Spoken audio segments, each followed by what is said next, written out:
This is going to be a very rough and ready, real-world, non-scientific comparison of the audio capabilities of the FX6, the preamps, compared with the Zoom F6 32-bit float recorder. Now, unfortunately, I don't have two of the same microphone, so I'm not going to be able to record the same clip at the same time, but I've got two that are very similar. I've got a Sennheiser MKE 600 and an Technica AT897. They're around the same price, maybe £10 or so in difference. So at the moment we have the Technica going into the Zoom F6 and we have the Sennheiser going into the Sony FX6. And then what we're going to do is we're going to record like this for a little while and then we're going to swap them over so we can compare, first of all, the recorders back to back, so the F6 and the FX6, and we'll also be able to compare the microphones together and see how they sound too. So as I said, this is a very real world test. So we've got rain outside, you can probably hear it on the roof and the gutters. We've got quite noisy people in the adjacent offices, so sort of akin to a non-ideal interview in a corporate environment. The Technica is going into the Zoom F6, and you don't have to set any gain levels there. What you can do is adjust the fader so that the output file that you get is in the right kind of region. So I've got the fader set to about, I think about plus 50 dB.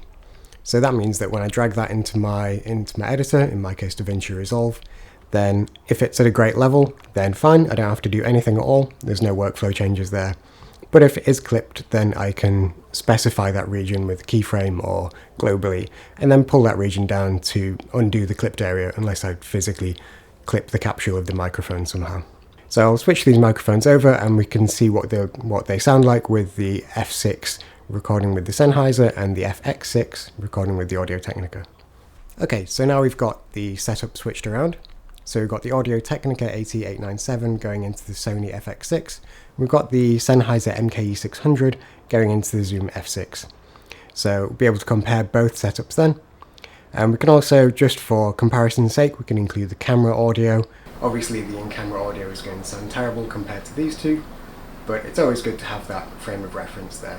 Now, one thing that is very valuable from the Zoom F6 is that you can manage that clipped signal, like I said. So if I'm talking at a regular volume like this, then we should have a good level. However, if I start talking loudly like this, aside from it probably sounding quite weird, what we can do is then pull that back down in post, like I am now, and then we'll restore that clipped signal and it just sounds like I'm talking in an unusual loud shouting voice, rather than back to my normal talking voice here.